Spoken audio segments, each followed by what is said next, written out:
from the Co-op, and Amelia Wallace from Lumen.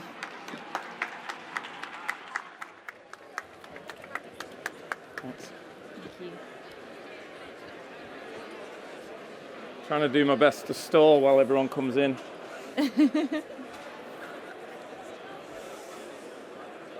Just wait a second. I think we're good. I wanted to start by saying how much we love a good debate in this industry. I think finding someone with an opposing view in advertising, it's glorious, it's fun, it's easy, it's sometimes unavoidable. We've all been in those sessions where someone set the cat amongst the pigeons in a planning meeting, or thrown out a LinkedIn opinion grenade and watched the aftermath in the comments. You know, you see stuff like, AI will replace strategists, performance marketing has killed creativity, nobody watches TV anymore. Now, some debates are pointless, they're a waste of time, we've all had plenty of those.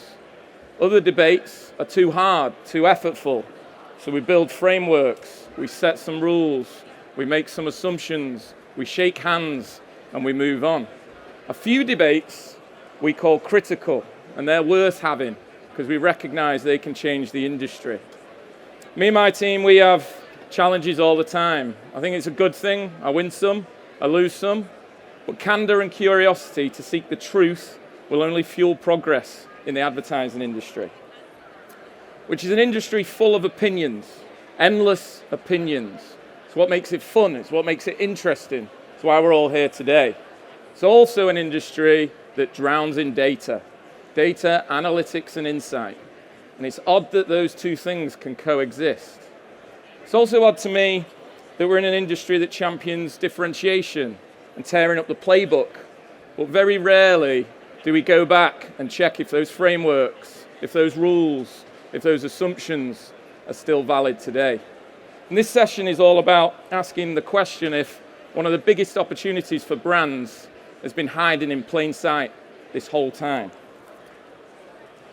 One of the biggest questions in retail media at the minute, a multi-billion-dollar question and debate, is whether in-store ads can do more than just drive immediate sales. Can they shift the dial on brand metrics, like recall, like choice? And there are two sides. On the yes side, there's people going, of course it can. There's 85% of transactions happen in the store. People are in and out of them all the time. And the ads are shown in a contextually relevant environment. Grocery ads in grocery missions. And on the no side, there's people that go, yeah, but it's wallpaper. No one's paying attention. They're just glancing at the ads. And if you're telling me that a static cardboard ad and some subtle motion on a screen can generate some emotional connection, generate mental availability and memories to build a brand, no chance.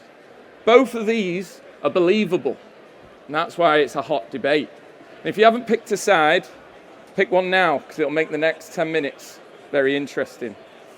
And until now, it's all been guesswork, but guesswork doesn't solve multi-billion-dollar debates, evidence does. But evidence still isn't enough on its own.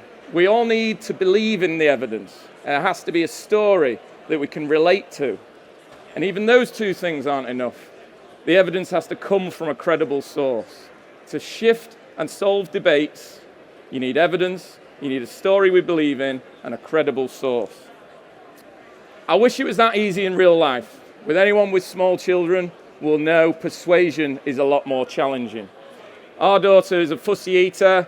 For a while, all she'd eat was plain pasta and Baby Bells for lunch. That was it. Didn't matter how strong my case was for the health benefits of broccoli, plain pasta and Baby Bells was all there was.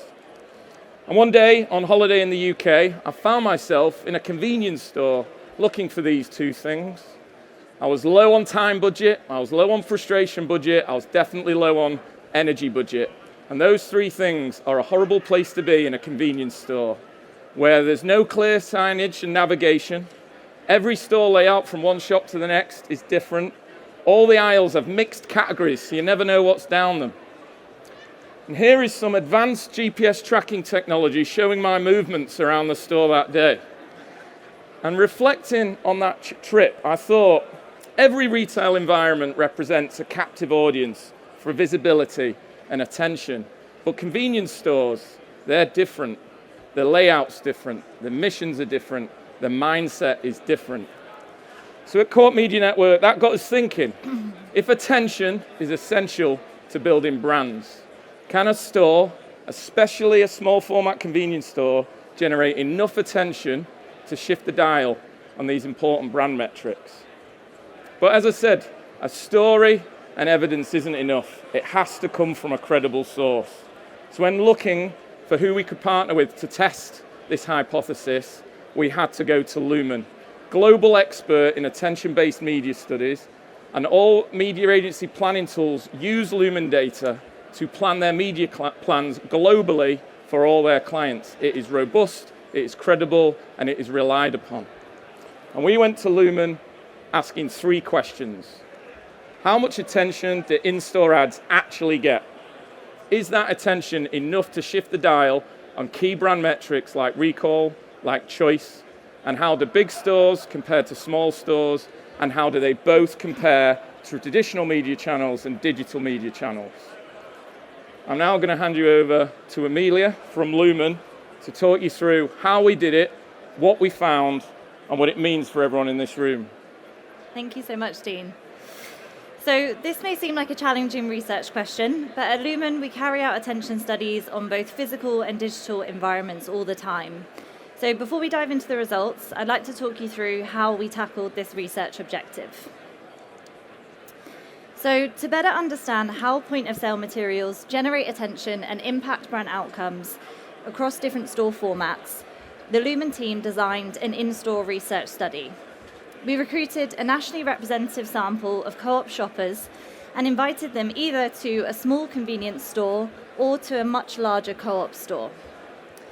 Each participant was then fitted with some accurate eye tracking glasses so that we could measure how their attention was as they went through their shopper journey. The participants were given a 10 to 15 minute shopping mission. This included a task to shop in some pre-selected categories, but also gave them the freedom to go around and select some other items that they might typically pick up for a summer barbecue. This allowed us to collect both directed and spontaneous shopping behaviours. Before we go into the results, I'd just like to showcase to you the accuracy of this eye tracking. So these glasses work by having one forward-facing camera that's recording everything that's in front of you. They then have additional tiny cameras that are recording your eye movements in real time, and they work by using invisible infrared light to focus on where your eyes are moving, and that's represented by that red circle that you can see there on the video. Now, each shopper's video is processed individually to match their eye movements to the point-of-sale materials in store, allowing us to uncover how people pay attention to point-of-sale material. Once the shopping mission was complete, we then asked participants to complete a survey to measure 2 critical brand outcomes. The first outcome was recall, and here we wanted to understand whether exposure to the point-of-sale material increased the likelihood of people remembering the brand after their shop. And then the second one was choice. So here again we wanted to understand whether exposure to the point-of-sale material increased the likelihood of people choosing the brand next time they were in market. The results were then benchmarked against a control group who weren't exposed to any of the point-of-sale materials that were in store, but instead they completed an online survey about the test brands, allowing us to isolate the true impact of in-store advertising. So let's dive into the results. So although large stores contain more point-of-sale materials, small stores offer a unique advantage. And this is because shoppers naturally cover more of the store as they're on their visit. This means that they have twice the opportunity to see the point of sale compared to larger stores. Not only does this increase the likelihood of point of sale being noticed, but it also increases the attention duration. And we found that there was more than double the time spent viewing point of sale in small stores compared to large stores. In fact, we predict that branded point-of-sale material in small stores can generate 351% more attention per 1,000 shoppers. But attention isn't just about a single glance. Just like in other forms of media, attention is often built up over multiple exposures. When POS remains in view, shoppers may glance back and forth to the point of sale, or they may even see it on a second pass. And our data confirms that shopping in small stores significantly increases the likelihood of people viewing the POS more than once. So why does this attention matter? Because when we analyse the impact, what we found is that shoppers who saw point of sale more than once were more likely to remember the brand and also more likely to choose it than those who only saw the POS once. This highlights the power of repeated exposures and reinforces why strategic POS placement in small stores can be extremely effective for brands. But how does this compare to other forms of media? So to put in-store media into context, we compared co-op results to other Lumen benchmarks for social, out-of-home, press, online banners, and video. What we found was striking. The attention in small stores was comparable to that of social in-feed ads and out-of-home 6 sheets at around 1 to 1.3 seconds on average. In other words, it's in line with some of the most effective ad channels out there at the moment. Now, 1 to 1.3 seconds might sound brief, but actually with advertising, it is enough time to make an impact, and the results back this up. When we look at brand recall, we can see that POS in small stores emerges as the second most effective channel, outperforming social, print, and online banners.